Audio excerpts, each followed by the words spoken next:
Hello, everybody, and welcome to the WWE Universe episode 22. And I'm inviting people on this cast to talk about Battleground 2014. I don't know what's happened to Mike. I think Mike is doing stuff this evening, so obviously this is a chance now for some of the wrestling fans on here to basically come on here and talk wrestling, which is a great opportunity because you guys deserve an opportunity to go out there and to make your voices heard. So, I'm just gonna send a link to Facebook to the WWE fans group, by the way, on Facebook.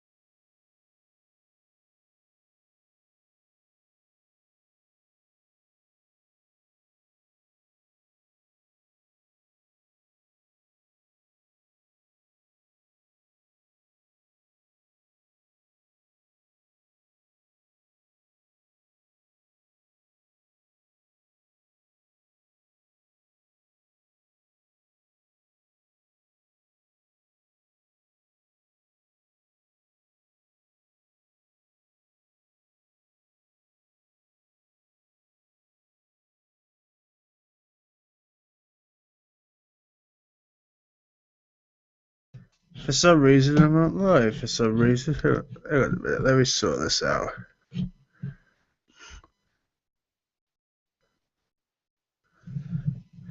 Ah, that's why. Oh, here we are. I'm live on the thing now. It's just my stuff here on my phone's not responding and not receiving any signals concerning WWE Universe, which is a bit bizarre, really. But like I say, obviously, sorry about this weird problem. I'm probably just gonna send it via Twitter then if it's playing up with me. But yeah. So basically, I'm inviting people onto this cast to talk WWE galore, battlegrounds. You talking? Because I want to give you guys a chance to come out and talk WWE business.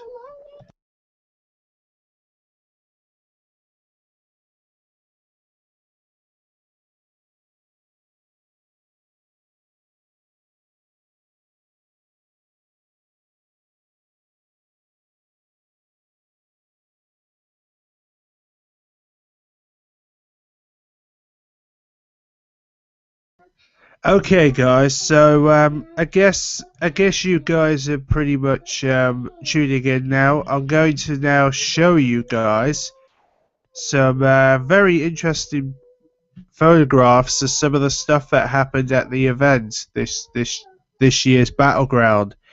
So obviously, one of the main highlights of this event was the hang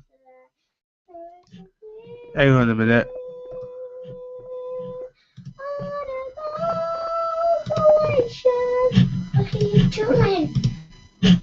There we go. So this is one of the main events. Dean Ambrose attacking Seth Rollins. Oh man, that was a brutal confrontation between those two. Every time I see Dean Ambrose now, this guy will hurt somebody. He will go after Seth Rollins.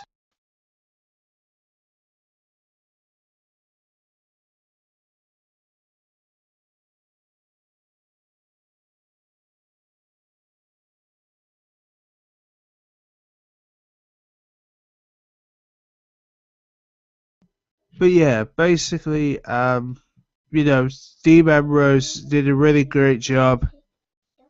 Um, but yeah, if you look at Dean Ambrose, he's certainly enjoying what he's doing right now, and he's certainly some kind of a Shawn Michaels type where he'll just come out of nowhere and beat the heck out of Seth Rollins. I mean, I'm really impressed with Dean Ambrose's commitment on this segment. Mind you, it does get serious at one point when we have, if I can find the picture again. Here we go. Triple H comes in, and when he confronts Triple H, that was a very serious matter where Dean Ambrose and Triple H were confronted. That was pretty intense. That you got Triple H and Dean Ambrose being confronted. That felt like a real war between those two, and you get a funny feeling that Dean Ambrose will do whatever he can to stick up against Triple H. So I could definitely see a Dean Ambrose versus Triple H match at some point. This is bound to happen. But yeah, absolutely outstanding performance throughout that segment. That was like wow stuff. Yeah, I still can't get over the fact that that whole segment was so perfectly well done. I just wanted them to have the fight, man. I mean, they came to do a battle. Why don't Triple H just give them the battle? But for some reason, a couple of websites do say that there were some worse booking decisions from a pay-per-view, which I don't really see, actually. I mean, Chris Jericho's and Bray Wyatt's match, I mean, that was an okay match. I don't see anything wrong about Jericho winning again. And then you've got the Usos retaining the tag team titles. I do feel that the Wyatt family should have won this match because, I mean, come on, they've come a long way, and I'm surprised they didn't win the tag titles, but I guess they're not ready for them yet, which is really disappointing. And then you have The Miz. Now, this is the most shocking bit, okay? I'm going to try and get the photo for this because I've got a photo to match with this whole segment here. Basically, The Miz surprised the world after throwing Dolph Ziggler, a guy who everybody wanted to see win the Intercontinental title. In comes The Miz with the Intercontinental Championship, and you sit there and you think, why did the Miz do this? Why couldn't The Miz just let Dolph Ziggler win? You know, I'm going to be honest with you. I just think it sucks, really, that Dolph Ziggler didn't get the title. So in fact, there's even rumors now that Sheamus will meet The Miz with both U.S. titles and Intercontinental titles being unified at SummerSlam. So if that's true, then I guess Dolph Ziggler will never get the chance to win that title back. Will win that championship again. But, you know, I'll just have to wait and see. If The Miz wins the title, he wins the title. But if he doesn't, he doesn't. But, you know, it'll be interesting to see where they go from here and see what they're going to do with The Miz. But I wouldn't be too surprised if The Miz does end up facing Sheamus at SummerSlam with both those titles in unified mode, which would be very interesting. So, yeah, we'll have to wait and see on that one. And then we had the Alexander Ruche beating Jack Swagger by a countout. I personally felt Jack Swagger should have won the match. I mean,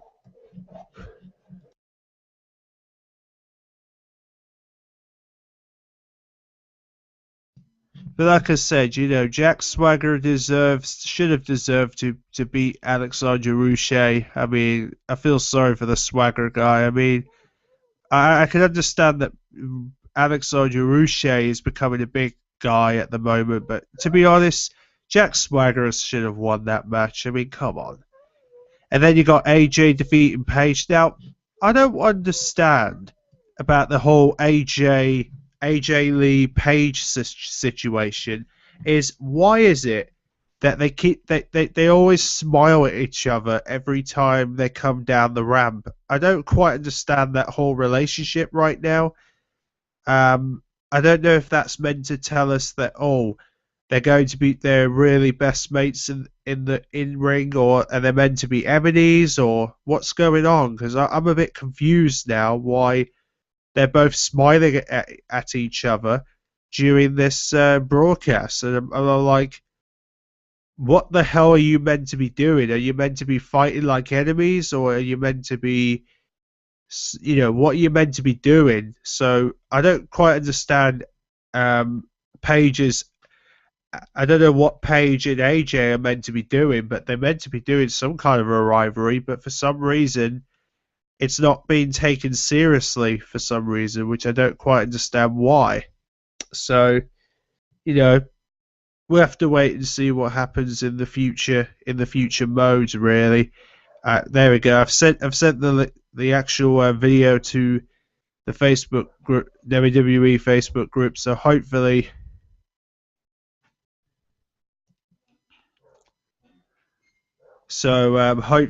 if any of you guys on the WWE fans page on Facebook want to join this hangout, comment down below this video and I'll send you a link so you can come in and share your opinions about the whole Battleground. But yeah, so like I said, I don't understand Paige and AJ's rivalry right now. It just doesn't make sense to me. It kind of makes it look dumb, really, but I don't know. Anyway, mind you, as always, John Cena wins the championship main event match, as we all expect from John Cena. I mean, come on. What do you think John Cena's going to do? If I can get if I can get the picture up.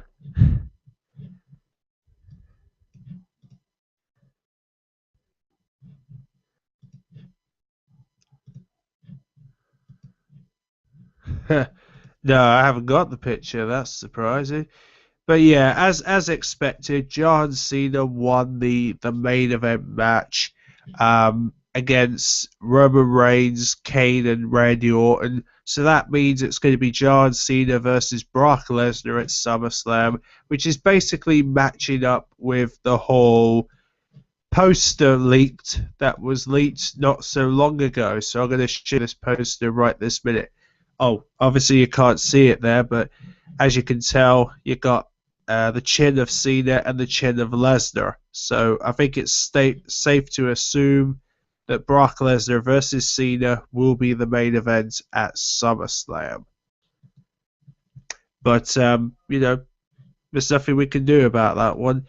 But speaking of which, Brock Lesnar will be on Raw tonight. He's going to be on Monday Night Raw this evening. And also, there's been a picture somehow featured on Twitter showing Paul Heyman with Seth Rollins. So is Seth Rollins now a Paul Heyman guy? That's the big question right now, because I've been seeing Seth Rollins with Paul Heyman this evening, and I've been thinking, is there something going on with Seth Rollins and Paul Heyman right now that we don't know about?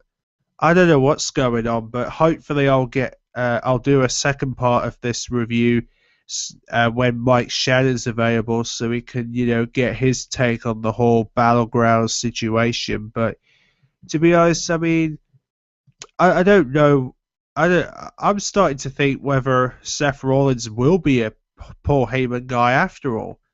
But I mean, we know that Brock Lesnar is meant to be appearing again, and he's going to be doing stuff with Paul Heyman. So I wouldn't be too surprised if Brock Lesnar will take the aggression out. But anyway, these are all the latest rumors we've got concerning building up to SummerSlam.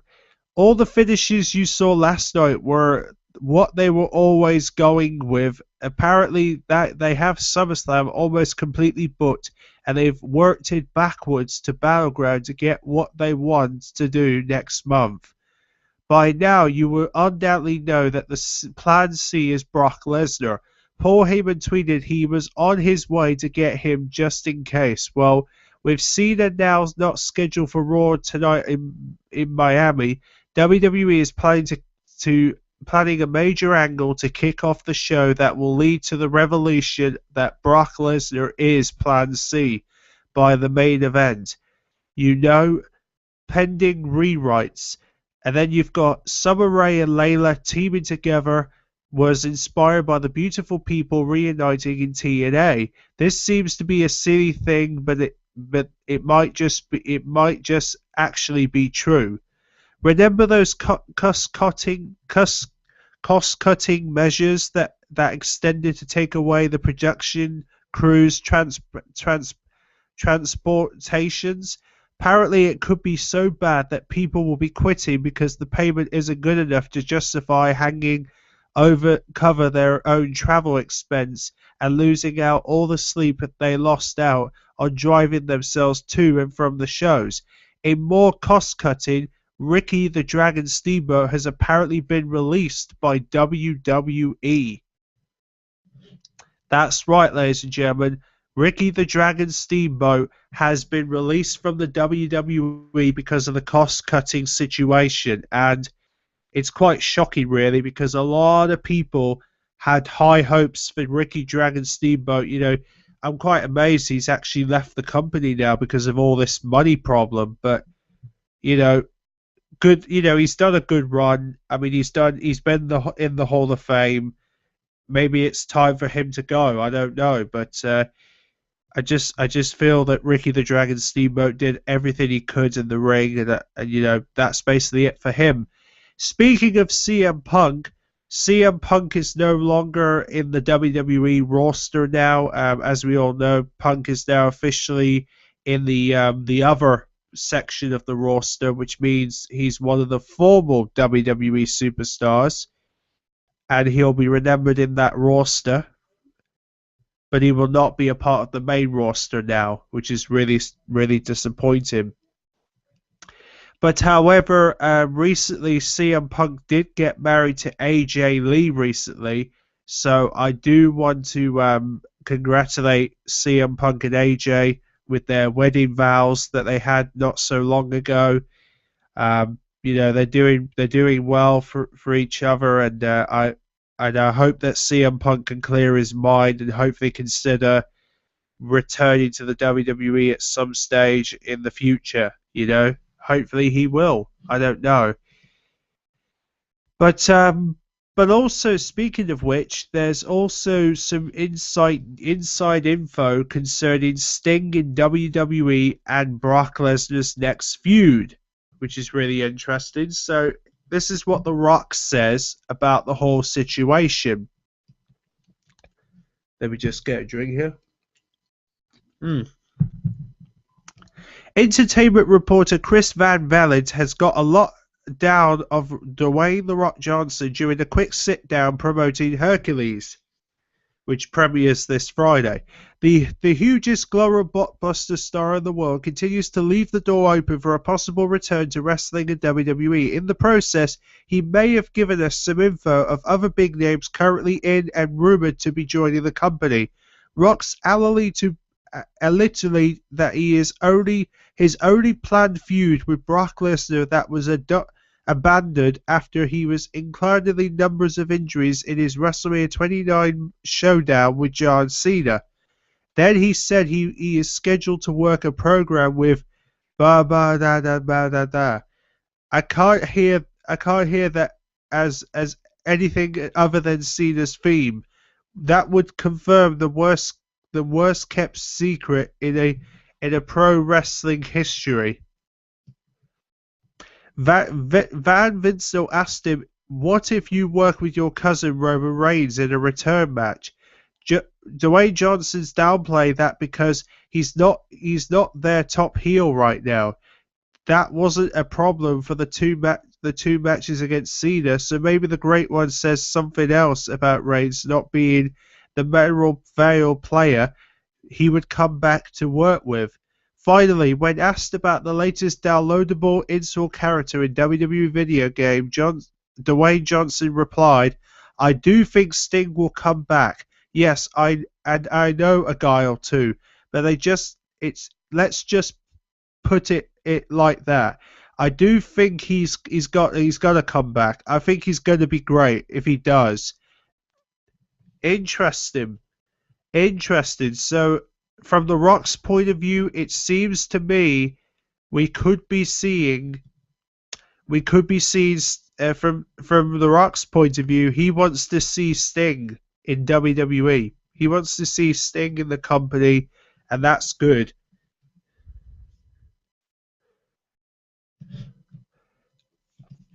However, we do have some bad news about. All right, sorry. Mm. I'm afraid I got some bad news, as The Undertaker doesn't expect to ever wrestle again, but he doesn't completely rule it out.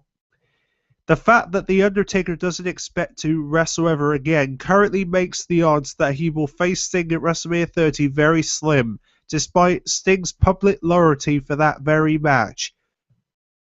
So it seems to me that The Undertaker is basically saying that he doesn't know his condition and he's basically not 100% sure that he's going to show up.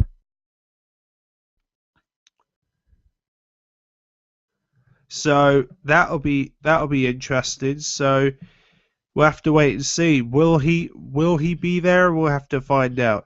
But anyway, this year's SummerSlam weekend panels have been confirmed. Now, here we go. This is what's happening with SummerSlam 2014. You're going to love this announcement. Okay. In the line of access this year, SummerSlam weekend will now consider of a panel series where various wrestlers and performers will participate in interactive events over the 3-day period from August 15th to August 17th in the Club Nikon in LA Live in Los Angeles, California. WWE has the details. A series of 4 panels, each consider unsainted, unfilled conversations between WWE monitors and the featured superstars, followed by a question and answer session, is in which attendees can ask questions directly to superstars. And then after the question and answers is a 90-minute VIP experience in which the VIP ticket holders can get a photo on stage with the panel headliners. So here we go. Friday, August 15th, 7 p.m. till 10:30 p.m. will be the Hall of Famer, Hulk Hogan, the legend himself. Saturday, August 16th, 10 a.m. till 1:30 p.m. we're going to be having WWE 2K15 roster reveal with Cena, Hogan, Sheamus, Cesaro, and Reigns. And the VIP ticket holders will receive their photo opportunities with Roman Reigns for this SummerSlam panel.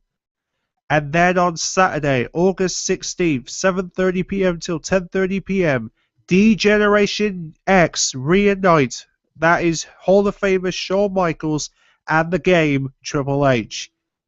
And then on Sunday, August 17th, we'll be having the Hall of Famer Stone Cold Steve Austin at 12 p.m.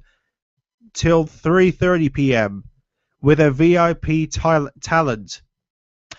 Now, for the VIP floor tickets, they're costing $200. Professional photos with panel superstars includes a printed 8x10 and a digital download.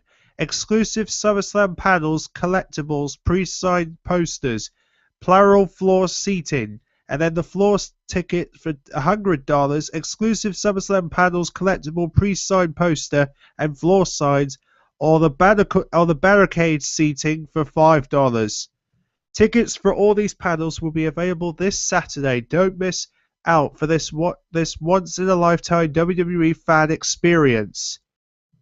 So there you go. So if you're thinking of going to the SummerSlam panel, make sure you get your tickets on Sunday if you want to be there when they announce the roster for WWE 2K15, the video game. It's going to be really exciting. I can't wait to bring that reveal to the table. In fact, speaking of which, Speaking of which, there is some new names have been confirmed for WWE 2K15 recently, and I'm going to bring those names up.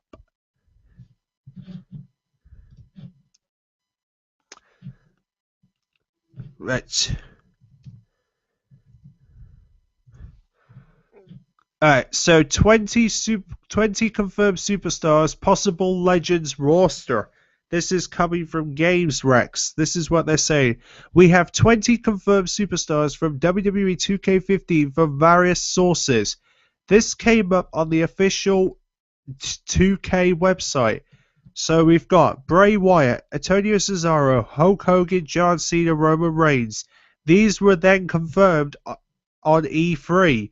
AJ Lee, Naomi, Cameron, Daniel Bryan, and some also got confirmed on social medias, in some case by wrestlers and performers themselves. Those include Darren Young, Paul Heyman, Rob Van Dam, Shawn Michaels, Justin Gabriel, Cade Woods, Triple H, The Rock, Stone Cold Steve Austin, and The Undertaker. Of course, finally Sting in his both his 80s and early 90s and mid 90s and beyond. So basically,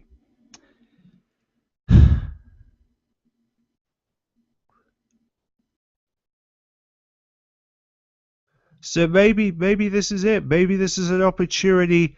So yeah, that's basically who we got right now. But I'm certainly looking forward to finding out the full roster next month at the panel next month in early August, which is going to be amazing. So look out for that. And that will be on August the 16th, which is going to be awesome. But like I said, people, if you want to come on this cast, if you want to appear on WWE's Universe Hangouts, and you want to talk WWE, I'm more welcome to welcome wrestling fans, because I want to try and promote this hangout a lot more. And sometimes I don't get a chance to do these hangouts because I have things going on, but I want to make sure that it gets a good fan base going. I want to be able to make this channel successful as well as my other channels, and I want to give the WWE fans the chance to come together and talk WWE galore, which is amazing. So if you want to join myself, Mike Shannon, and that on WWE Universe, then make sure you comment down below. Because otherwise I won't know if you want to join or not if you don't comment. So, if you're thinking, oh, I want to join, but I don't think I want to comment, how am I supposed to know if you want to join if you don't say? So, you've got to literally tell me in the comment section, or try and get in touch with the WWE fans Facebook group, and I will advertise a post on there. So hopefully I can get some wrestling fans on there to appear on here and talk WWE, which would be awesome. So yeah, basically this is like a sort of a part 1 to this, and I might do a part 2 once I've got Mike Shannon and that. I don't know when they will be free, but hopefully they'll be free soon. But until the meantime, make sure you comment down below, make sure you subscribe, and I'll be looking forward to having some new members with me when we do another Battleground review. We'll do like another chance for you guys to review Battleground as well as Monday Night Raw. So that's really it, basically. And take care, and I'll see you guys for another WWE Hangout soon. So take care.